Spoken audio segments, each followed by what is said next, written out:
Hello and welcome to free online acting class series by Actors Club Hyderabad Session 3. I'm Nitin, your acting teacher, actor and director. I teach acting in a reputed film college in Hyderabad. In this series, we'll learn in detail about the various aspects of acting. Kindly subscribe, like and press the bell icon so that you can get notifications of the upcoming videos. You can post your questions and requests in the comment section. I'm also doing this video series in Hindi for those who prefer to learn in Hindi. See the video until the end for an interesting acting exercise. Today, we'll discuss about the components of acting. According to Natyashastra, Abhinaya or acting has 4 components, but many major acting schools across the world categorize or divide their acting training in 3 parts: body movement, voice and speech, and psychological aspects of acting. Natyashastra, along with Angikam, Vachikam, and Satvikam, includes Aharyam as a component of acting. Aharyam is your costume and scenery. Aharyam is attire which includes everything you put on and that gives you a particular character look. It includes costumes, hairdo, makeup, jewelry, nail polish, even tattoos and piercings. It also includes the scenery that is set, lights and props which helps to create the world of the play. These components together give an experience of Abhinaya or acting. But some of them can work separately too as a performance event. For instance, mime, dance, physical theatre, radio plays, narrations, anchoring, storytelling, costume parades where actors dress up and pose as a certain character. Let us start with Angik Abhinaya or body movement. I like the term Angik Abhinaya or physical acting than just the body movement because I feel body movement is part of Angik Abhinaya or physical acting.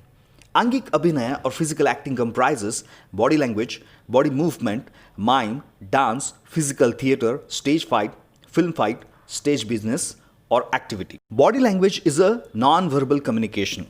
Body language comprises posture, gesture, mannerisms and gait. Posture is the shape of your body. It is how you hold your body. Gestures are the movements of body parts, mostly hands and head, to articulate the verbal communication. Gestures can also convey meaning without verbal communication. The involuntary habitual movements of body parts are mannerisms, and the way someone walks is called his gait. Posture of a character depends on character's backstory, education, occupation, socioeconomic status, age, habits, and so on. For instance, a worker might have muscular body and upright posture compared to a businessman. Body language is a non-verbal communication, and person's interest, mood, emotional state, or mental state is expressed through his body language.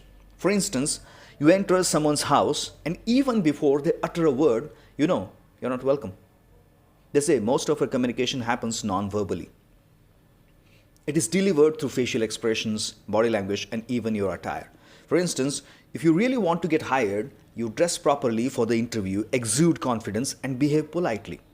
Stage walk. You need to follow certain rules while walking and turning on the stage. The idea is to connect with your co-actors without neglecting the audience. If we are looking away from the audience, they cannot see your facial expressions and the audibility also reduces. But yes, there are certain moments when character's back is shown to the audience on purpose. For rules of stage walk, you need to consider different types of stages as well, like proscenium, where audience is watching the actors through a rectangular frame and they are on one side of the stage. Thrust stage, where audience is on actors' 3 sides, and arena or theatre in round, where audience surround the stage. For movements in front of camera, one needs to keep in mind the lights, size of frame, depth of field, and camera movement. You need to practice working in different sizes of frame, shallow depth of field, or practice how to move with a particular camera movement. As suggested in last video, doing a regular workout, aerobics, dance, martial art, which increases your strength, stamina, and flexibility, is very essential for actors. Now let's talk about Vachika Abhinaya or voice and speech. This includes understanding and working on range of your voice in terms of pitch, timbre, and volume. You need to understand the concept of resonance and how it helps to change the quality of the voice. This can be helpful in creating different voices like mimicry artists and dubbing artists do. You need to understand how deep, calm, and slow breathing improves your voice projection and modulation.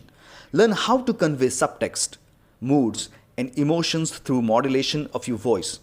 Speech and diction is a very important part of actors' work. You can speak any accent or dialect of the language, but you need to speak it clearly so that people can understand what you are saying. It depends on whether you can pronounce individual consonants and vowels clearly. Can you pronounce the words properly, and can you say the line as a thought unit, or is your reading or dialogue delivery easily understood by the audience? If you want to act in a particular language, your fluency in that language will bring a lot of ease in a performance. If it is your mother tongue, try to learn at least 4 to 5 dialects in your mother tongue. Dialect is nothing but regional variations in a way of speaking a particular language. Quite reflexively, we answer a friend or a servant in his way of speaking, or a dialect. So we can imitate someone's speech pattern, and quite frankly, that is how we learn to speak. As a child, we learned speaking our first language by imitating our parents and elders. If you want to do it professionally, you need to improve your listening skills and practice regularly. Even a professional guidance for learning dialects would help you a lot in your acting career. We have already talked about the exercises to improve the voice and diction. I'll do a separate video to demonstrate some of the exercises. This will give you the basic understanding. But working with an acting teacher will help you to reach your goal quickly because you will be doing it under supervision. Let us talk about the Aharya Abhinaya. The appearance of the character is very important, and hence it is included as a separate component of acting in Natyashastra. If you don't look your part, then people have a hard time to connect with your character. There are many memorable character get-ups or looks in Indian cinema, such as Singh as Alauddin Khilji, Shakti Kapoor as Nandu, Amitabh Bachchan as Pa or Shahenshah, Amrish Puri as Mogambo, Amjad Khan as Gabbar Singh, Kulbhushan Kharbanda as Shakal, and so on. Even though the character look is created by the costume designers, fashion designers, makeup artists, hairdressers, nowadays prosthetics, but actor needs to understand how to carry it. One needs to practice how he or she would move in that attire, because your attire not only changes your look, but also your walk, posture, the way you sit, your gestures, and all your body movements. For many actors, the costume gives a leeway into a character.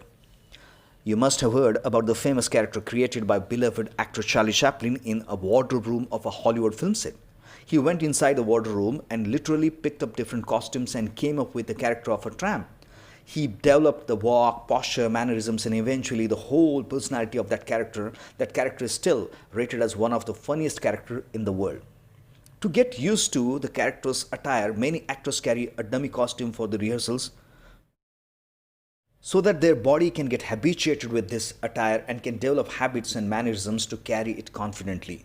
In short, your appearance changes your physicality and inner self. It also affects the audience, hence it is a very important aspect of your acting. Now let us discuss Satvik Abhinaya, or psychological aspect of acting. According to Natyashastra, Satvik Abhinaya means the emotional and mental engagement of an actor with the character. It is truthful performance of the character. The mental state or psychology or thought process of the character is invisible. It cannot be portrayed without body movement, voice, speech, and attire. But the complete transformation of an actor into a character is incomplete without Satvik Abhinaya. All these 4 components of acting work together to give a complete performance. If an actor is emotionally engaged in a character, the audience will experience the Rasa or emotions. Without Satvik Abhinaya, your performance with excellent Angik, Vachika, and Aharya Abhinaya would look lifeless. The food and the work and the time to sit and smoke, I'm nothing really. I'm a dime a dozen. And so are you. I'm a buck an hour, and so are you. In real life, we get goosebumps when we are thrilled. Some people blush and their cheeks turn pink. Someone turns white with shock or fear, or there are tears of joy or sadness in people's eyes. These emotions are very difficult to fake, and an actor needs a lot of concentration and relaxed mind to attain this. Stanislavski's system or method acting give lots of importance to the concentration and relaxation of mind for a truthful acting or leaving the part. If you study properly, you will see similarity in the cause-effect relationship for the genesis of emotions described in method acting and Vibhava, Bhava and Anubhava relation described in Rasa theory of Natyashastra. Genesis of emotions has been described in a great detail in Natyashastra in the chapter on Rasa and Bhava. Actors during Bharat Muni's time also used to practice yoga and meditation, and they were so much aware of the methods of relaxation and concentration.